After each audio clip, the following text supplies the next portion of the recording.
You are welcome to World Info News on Brighter Brand TV. I am Precious Adira. Here are some of the latest happening in Nigeria and beyond. The Independent National Electoral Commission (INEC) has announced the resumption of the nationwide continuous voter registration (CVR) exercise, which will resume for its third and final phase on Monday, 11th of May 2026. It may be recalled that the second phase of the exercise was suspended on 17th April 2026 to allow the Commission clean up the register after its publication for claims and objections by registrants. The third phase of the CVR will end on Friday, 10th July 2026. The chairman of the Independent National Electoral Commission (INEC), Professor Joash Amupitan, has warned that rising insecurity across Nigeria poses a major threat to the conduct of free, fair and credible elections, particularly ahead of the 2027 general elections. He made this known during a visit to the Inspector General of Police, Tunji Disu, in Abuja, where both officials discussed preparation for the polls. Amupitan highlighted long-standing challenges within Nigeria's electoral system, including violence, vote buying and other forms of malpractice, noting that these issues weakens public confidence and could endanger national stability if not urgently addressed. He stressed that the scale of insecurity in different parts of the country makes it critical for authorities to adopt proactive measures. Former President Goodluck Jonathan says he will consult widely before considering to run for the 2027 presidency.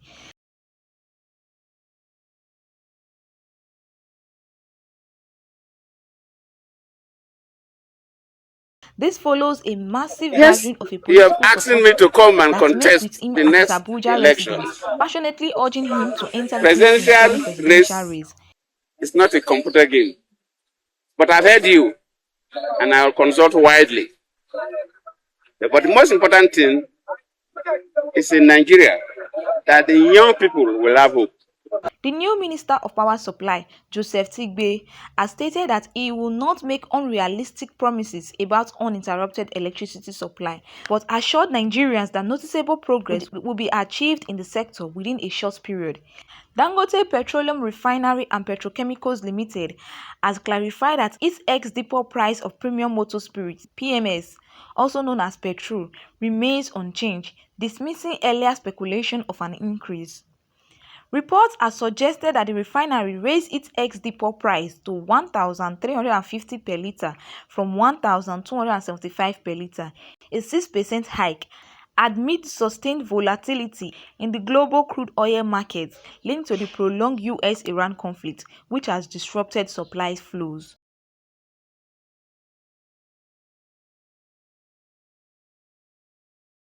A group of men in an unmarked small bus with no police signage, claiming to be police officers, like this video and share with friends. A young girl who was on her own.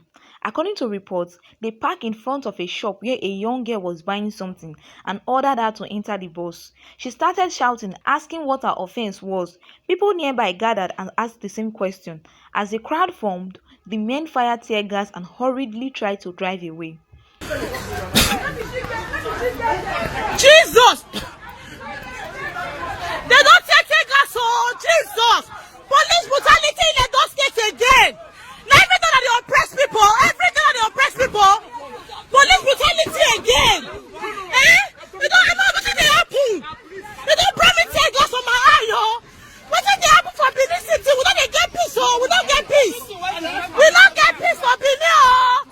Major General Matthias Erebulu, the Nigerian Army Provost Marshal, has ushered a stern warning to soldiers against using social media. He stated that soldiers have no business on social media and that violations of the First Social Media Act will result in punishment. Commanders have been ordered to reinforce these consequences within their various formations. Virtue of the Constitution, we are not supposed to have civilians detained in our facility.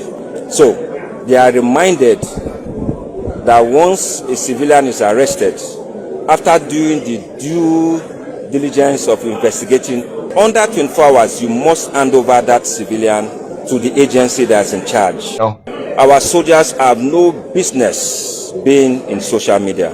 When they go against the Social Media Act, the First Social Media Act, they are punished. So it behoves on the commanders and officer commandings to go back to their various formations and reiterates the consequences of the abuse of social media.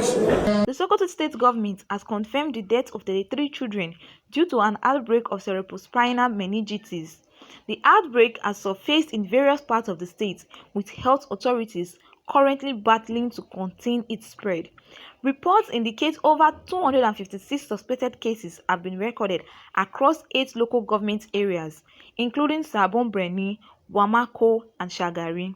The state government, in partnership with Medicines Sans Frontieres, Doctors Without Borders, has established isolation centers at General Hospital in Dogodaji and Tambuwa to treat patients. Health Commissioner Dr. Farouk Abubakar noted that many deaths occurred because families delayed seeking medical help, sometimes due to the misconception that the illness was spiritual rather than a medical emergency. Authorities are urging residents to avoid overcrowded spaces and ensure proper ventilation as meningitis spread more easily in dry, crowded conditions.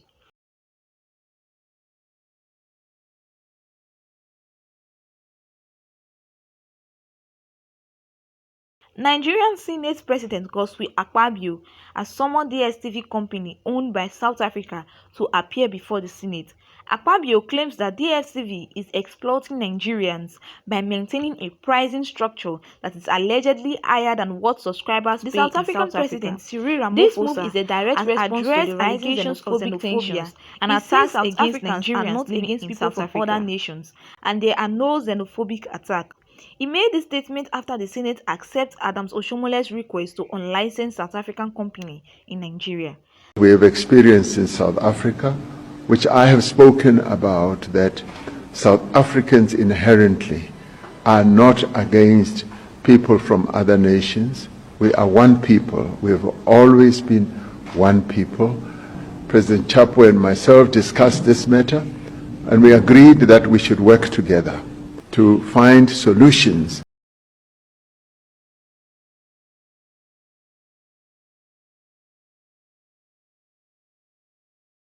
That is all on World Info News today.